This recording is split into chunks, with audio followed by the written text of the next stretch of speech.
अस्सलाम वालेकुम dear students. आज हम डिस्कस करने वाले हैं साइंटिफिक नोटेशन के ऊपर बेस्ड जो एग्जांपल्स हैं वो हम देखने वाले हैं।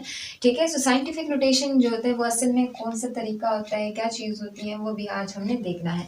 साइंटिफिक नोटेशन एक ऐसा तरीका होता है कि जिसमें हम बहुत बड़ी जो वैल्यू होती है, बहुत बड़ा जो आपके पास नंबर होता है या बहुत छोटा जो नंबर होता है उसको हम डेसिमल फॉर्म में लिखते हैं। तो उस इस ये जो नोटेशन होते हैं उसको हम साइंटिफिक नोटेशन या फिर स्टैंडर्ड फॉर्म जो होता है ये कहते हैं।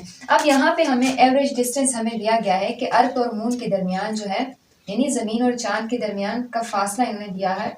बहुत लंबा सा फिगर है, बहुत लंबी वैल्यू है, नंबर बहुत बड़ा है। सो इसको हमें लिखने में बहुत ज़्यादा टाइम लगता है। अब हम इसको क्या करते हैं, छोटा लिखने की कोशिश करते हैं, यानी साइंटिफिक नोटेशन या साइंटिफिक फॉर्म में लिखने की कोशिश करते हैं। ठीक है, सो अगर हम इसका सोल्यूशन देखते हैं,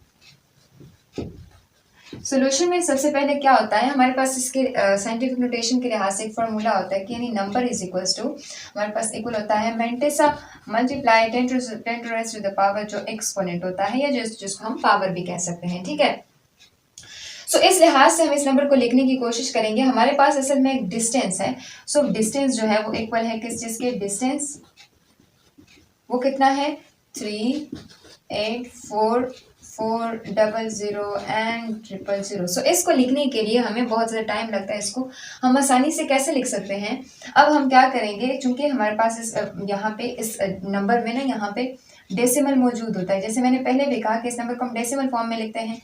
सो रूल्स के मुताबिक ये जो डेसिमल होता है इसको हम लेके आते हैं इधर इस साइड के ऊपर। ठीक है, और फर्स्ट नॉन जीरो डिजिट के बाद हम इस डेसिमल को यहाँ पर लिखते हैं। सो हम इस डेसिमल को इधर फर्स्ट नॉन जीरो डिजिट के बाद लिखते हैं। ठीक है, जो 3 है ये आपके पास फर्स्ट नॉन जीरो डिजिट है। तो इसको हम क्या लिखेंगे, यानी 3.844 मल्टीप्लाई 10 टू रेज़।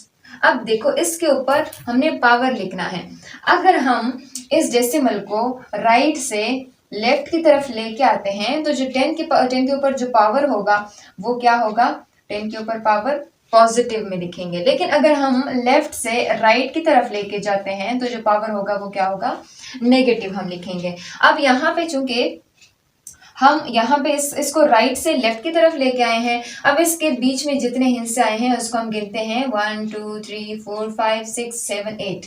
ठीक है, सो इसके बीच में 8 फिगर्स आए हैं। अब 8 जो है इसको हम पॉजिटिव के केस में लिखते हैं क्योंकि हम इसको राइट से लेफ्ट की तरफ लेके आए हैं। सो हमारे पास जो डिस्टेंस है इसको हमने एक शॉर्ट वे में छोटे से मतलब एक बड़े नंबर को हमने एक छोटे से वैल्यू में इसको तब्दील कर दिया। सो एक ऐसा आसान तरीका जिसमें हम बहुत बड़े नंबर को छोटे से नंबर में क्या कर लेते हैं, लिखने की कोशिश करते हैं। इसको हम कहते हैं साइंटिफिक फॉर्म या साइंटिफिक नोटेशन। सो जो नंबर हमें दिया गया था उसको हमने चेंज कर दिया 3.844 into 10 to the power 8 metres. क्योंकि हमारे पास डिस्टेंस था तो इसको हम क्या करेंगे, मीटर्स के केस में लिखेंगे। सो जो डिस्टेंस था हमारे पास वो किस चीज के इक्वल है, ये है, और ये हमारे पास क्या है, आंसर। ठीक हो गया।